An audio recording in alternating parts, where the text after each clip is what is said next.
Hello, how are you?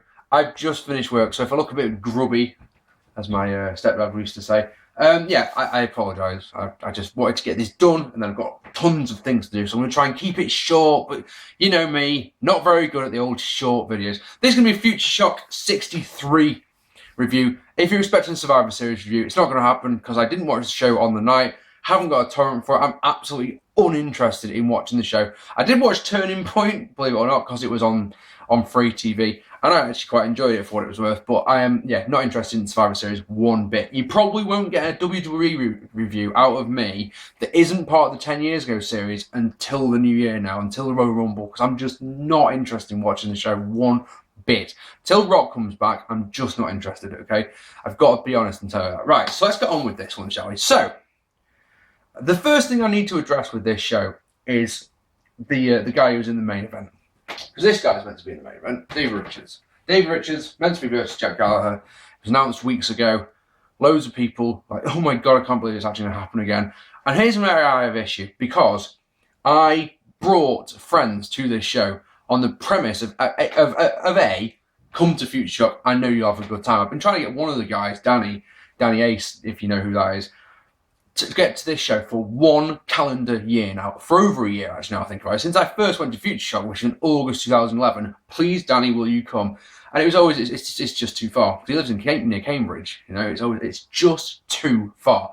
When I told him that Dave Richards would be there, that was the clincher. It was like, all right, I'll come. So think about it. Oh yeah, this guy doesn't go on the internet very often, and I have to tell him when he gets here on Sunday at 3 o'clock, I'm sorry mate, Dave Richards is just not going to be at the show.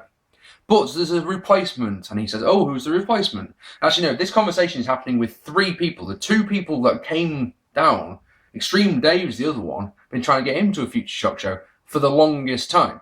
I'm having this conversation on Stoke-on-Trent Station, Platform 1. I'm sorry, you two. I know you come a long way. Extreme Dave comes from Sheffield just for the show to see David Richards. I'm sorry, Davey's not here, but there's a suitable replacement. And when I tell them that the replacement is Joey Legend, both of them, who? And of course, that was my reaction when I found out the suitable replacement. Because I'm sorry, but a lot of people I say, Futureshock-itis I suffer from. I love me some Futureshock. But this is one of those times where I've got to completely disagree with Futureshock management and say, I don't believe that Joey Legend was a suitable replacement for Davey Richards. Davey Richards is one of the best performers in the world at the moment. Joey Legend, well, let's be honest, isn't. I had to really have a good long think in the old wrestling memory bank. Like, who the fuck is this guy? Remember, he was Just Joe in the WWF in 2000. In fact, I'm gonna be honest. When Joey Legend was announced, it was like, what is the guy on Celebrity Wrestling? Was my first thought. He was in TNA for a cup of coffee and held their tag team titles. He was Just Joe in the WWF. But I mean, I've heard lots of people saying what a great wrestler he is, what a great trainer he is. But a suitable replacement. No, not at all. I was very, very disappointed by that. Very disappointed. I thought if I put what I'm thinking now on Facebook on Friday night, I'm going to get fucking banned from the Fed. So I just went, oh, this should be an interesting match. That's marked for and don't give a fuck about this match. So yeah, I mean, and then it gets better. Two of the other guys who I'm bringing into the show with me, text messages. Who the fuck is Joey Legend? On Friday night, I get the same text within about 10 minutes of each other. So I have to say, he was in TNA for a cup of coffee, and he was Just Joe, and he was on Celebrity Wrestling. Do you remember that? Who remembers Celebrity Wrestling? I remember I watched the first episode of it and was so disgusted that I didn't watch it again. Yes. Let's just think about this. The one thing I'm going to say, the last thing I'm going to point on this before we actually get to the main event, because I'm going to have to talk about him again when we get to the main event, is in this country, on this weekend, was Prince Devitt and Tajiri. Tajiri was wrestling down at Revolution Pro down in Kent, yeah? One of those two, suitable replacement, not Joe Legend, not one bit. Don't agree that was a suitable replacement. If you'd put, we've got a replacement, that'll do. A suitable replacement, sorry. I got my hopes up and they were so harshly dashed. So bad. Anyway, so the arena's packed. I haven't got any notes, by the way, not one bit. We're all going on full-on memory from this because I just haven't got the time. Jesus, I'm meant to be doing so much tonight. Get on with it, Mark. Stop talking shit. Right. arena is packed. The Guildhall is absolutely jam-packed full of people. Opening contest, Josh Bowden defeating Dave Rain in a really good opening match, which was a semi-final for the trophy tournament, the prestigious Futureshock trophy tournament. This match was really, really good, as I was expecting. Josh Bowden going over after the brainbuster. Highlight of the match for me, a ridiculous back, jumping back. Dave Rain goes up top and does a jumping backcracker, which just looks so spectacular. The way that Josh bounced off his knees was really, really good. Really enjoyed this match. Can't say the same thing about the next match, which was Cyanide defeating Johnny Fear in the other semi-final match. Johnny Fear, one of these guys who I've said before on my vids I'm not very high on, and was so impressed with him last time out in his match with Martin Kirby. And it seemed like, I was like, yeah, maybe I've been wrong about this guy. Maybe those times where I've seen him before and thought, this guy isn't very good, is he? We're just, one-offs or whatever. No, I don't really like the guy very much. Don't think he's that talented. Do you know what? I turned to Max while I was making his entrance, and he looks like the type of guy you'd make on WWE 13, didn't you? Really ripped, jacked to hell, and covered in tattoos. But there's not actually that much talent there, in my opinion. So yeah, didn't enjoy this match very much. And then the next match was an unannounced 8-man tag match. I say 8-man, it was more an 8-person tag team match. It was CJ Banks, Health and Safety, and oh god, this one, I've tried to forget this one, I think. Who was the fourth one? It was Nordic Warrior, taking on Sparks and Simon Valor. And this is the problem I've got with no notes. There was another guy making his Futureshock debut. Can't remember his name. It was Sona Durson, I think it was. He's wrestled at Great Bear. The last Great Bear show, the one I ironically didn't go to. He wrestled there. So I've seen him before, sort of, because I called that match for did the commentary for it. And then it was like, hang on a sec, there's only 3 of them. Who is the fourth man? It's like, it's not a fourth man. It's actually, April Davids, the future women's champions. That could be interesting. There were bits of this match that I enjoyed, but for the most part, just didn't do it for me. This was my god, this is a rare thing. Normally, I can hold my piss in until the intermission quite easily. I just thought, wow, this one's going on and I'm not particularly enjoying it. I went for a piss break. I don't do that at Futureshock shows. Any other wrestling fans, like, yeah, all right, I'm just going to go for a piss. Let me know what happened. This one, I was just like, oh, fuck it, I'm going for a piss. It was like, oh, dear. Yeah, didn't really do it for me. The best part of this match was this ridiculous move that Sona did.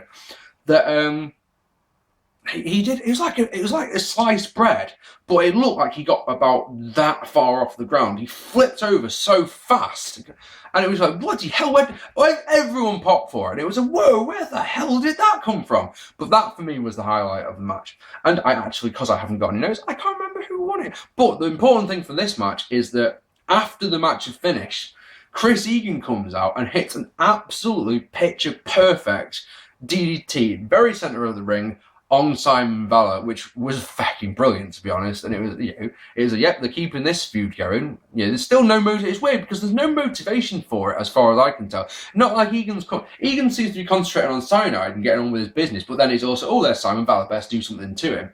There's no promo that I think we've all been expecting. Bear in mind, he glassed Simon Valor at Futureshock 60, which was in end of June. Have I got my poster for it up still? No, of course I haven't. Because that'd be ridiculous when I need it.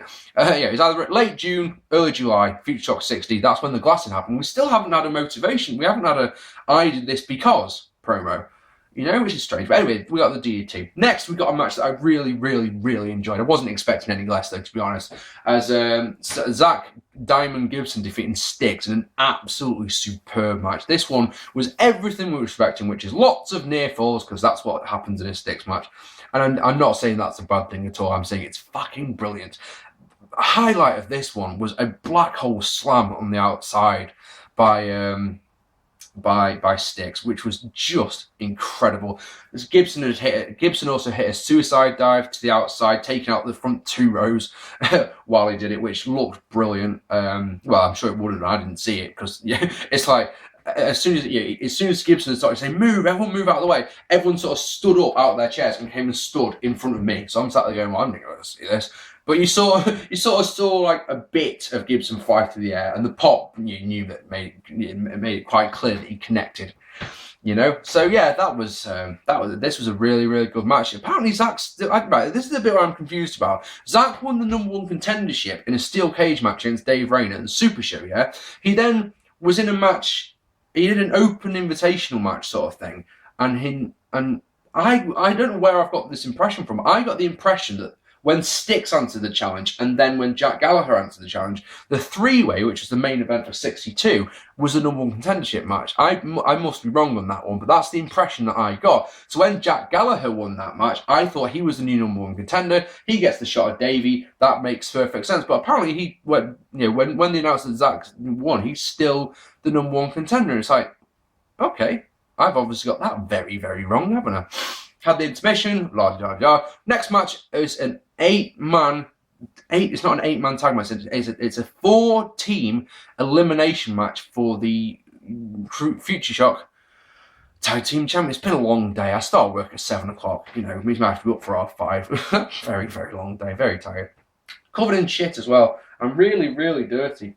Really dirty. More dirty than normal. And yeah, this was telegraphing the finish by a fucking country mile, as the ring announcer says how long the models have been champions for in days. And it's like, well, you couldn't have done less to fucking announce we're going to have new champions tonight, could you? It's one of those, right? That would make sense if they've been doing this for months. If they've been announcing every time that the models have been champions for X amount of days, and then they retain, happy days. But for some reason they do it this one time, and it's, for me, that's the...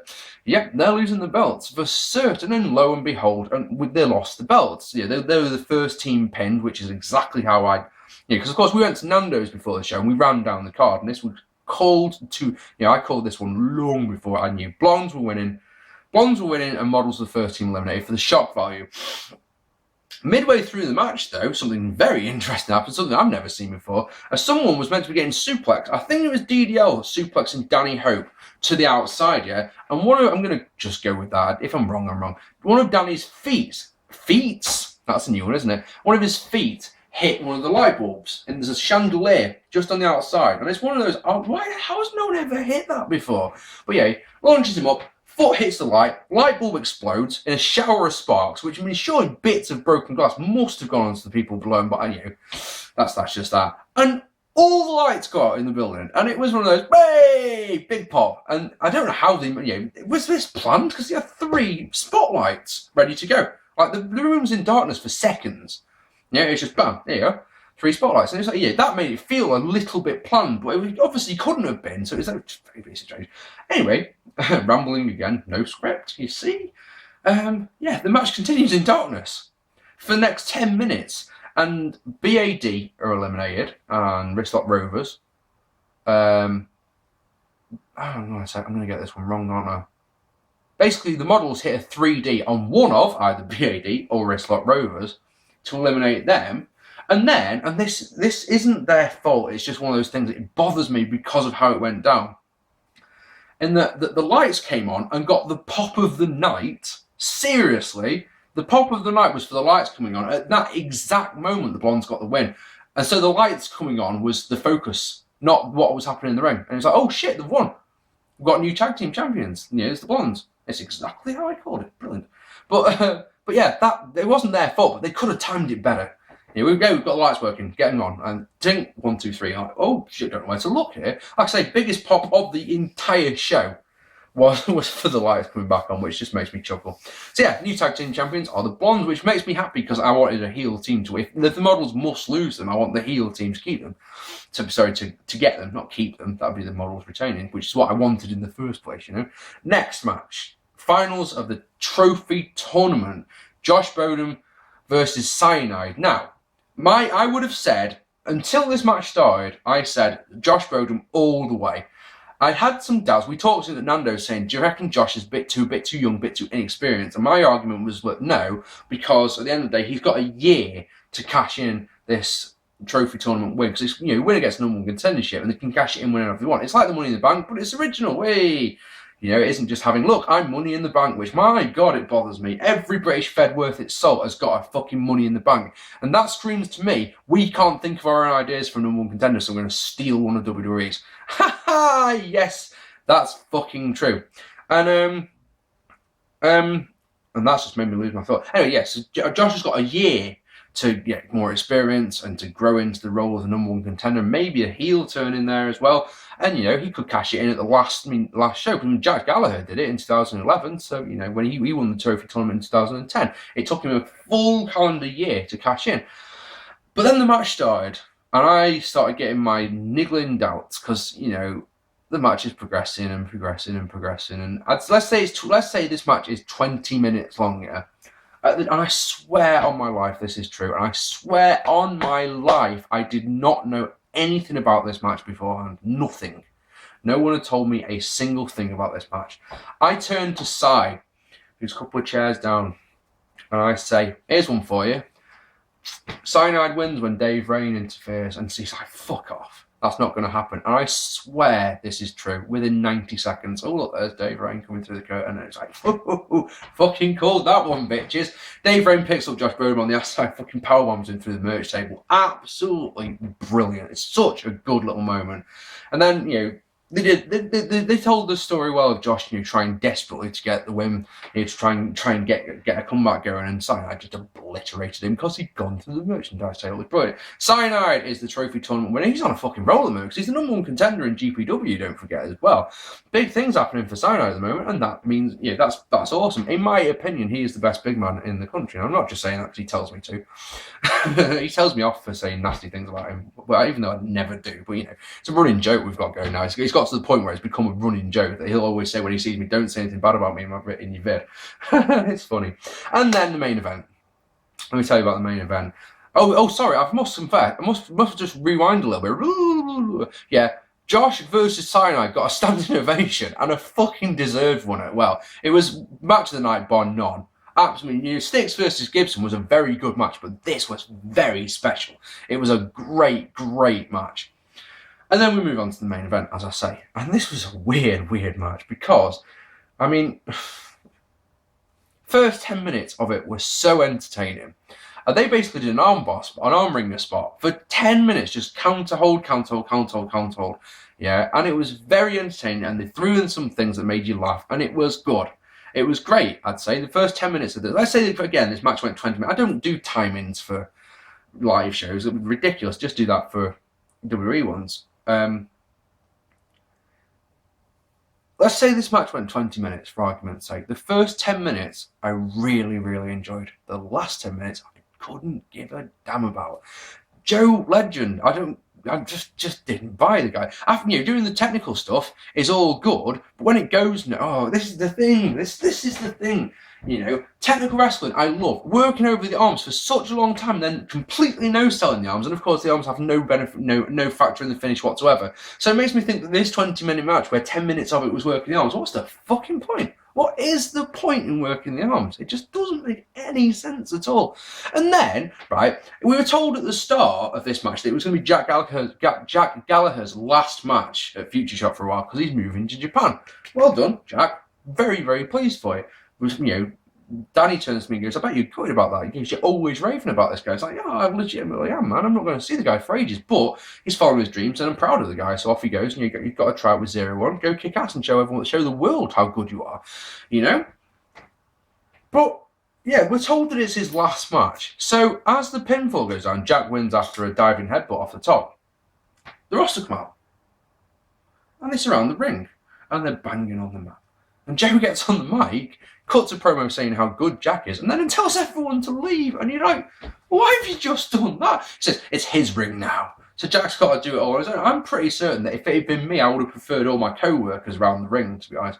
Jack cuts a good promo. It's emotional. He makes us all laugh, and it's good in his sense around home. He says he doesn't like people chanting his name, so how about we chant FSW instead? And I'm sat there in the back of my mind going, I know how much Dave Rain hates to be called FSW. Let's chant just that little bit louder. FSW, FSW, FSW. Let's put it it this way, ladies and gentlemen. This wasn't a bad show. I promise you it wasn't. It's just there was 2 matches that I just didn't care about. And as I said at the start, I've waited on for way too long. Way longer than I ever planned to. What time are we on? 4:30. Way longer than I planned to. Way longer. Yeah. I don't agree that Joey Legend was a suitable replacement. I'm probably going to get in trouble for that, but this is me speaking my mind. And I've always been told by the Futureshock guys that the day you start lying about our products is the day that we can't be friends. So this guy, guys, is just me being honest. Joey Legend, not suitable replacement. But replacement, happy days. We've got our replacement. Happy days. A suitable replacement. That guy, not in the slightest. Not in the slightest. If you got Noam Dar, that would have made me a happy boy. He's a suitable replacement. You know, athletic ability wise, happy fucking imagine that. That is one of the few. This is going to lead to a fucking rant, isn't it? I was asked a couple of weeks ago, what are your dream matches? And I'm like, I don't know. Most of them have already happened, to be honest. The matches I wanted to see, like last time out at 62, Dave Rain versus Chris Travis was a dream match of mine. It's happened now. One match that I really want to see more than anything else is Noam Dar versus Jack Gallagher. Make it happen, easy. You know, not Joe Legend. God damn. Yeah, 2 matches that I didn't like. Right, yeah, the rest were all good. Happy days. So it's weird because we've been saying, me and the crew, every time we come out of a Futureshock show, we're fucking buzzing. And we always go to McDonald's after a Futureshock show. It's just the law. We go to McDonald's in Stockport and sit and talk about the show. And we're sat buzzing and we're going, how fucking good was that? And that didn't happen here. So that should be an indication of how much we enjoyed it. We still loved it. We went to McDonald's, we talked about the show. We talked about the show all the way home. And then me and Danny talked about the show into the wee hours while I was sat there going, but why do I feel slightly disappointed, is what I kept saying. I kept saying, I've come away from this one not buzzing about what a great show it was. I'm sat there going, I feel just a little bit disappointed by that one, I've got to be honest. But it had to happen. Come on, they're putting in a year's worth of shows that every single one of I've loved. I'm going to be going on the Indie Corner, which is a podcast soon, to do a Futureshock a year in review. So I can talk about every single fucking show at length. Happy days. Tune in if you can. Alright, I've talked for long enough. Yeah, my next vid, I'm hoping, will be a 2002 Survivor Series review. Look out for that if you can. If you were at the show, I'd love to know what you think. I mean, there's no watching this vid, so I don't even know why I'm still waffling. But, you know, I've been Mark P. Thank you very much for watching. If you have, and I will see you all. Or hit the subscribe and all, you know, follow me on Twitter, add me on Facebook, yada, yada, yada, yada. Yada, yada. Take it easy, guys.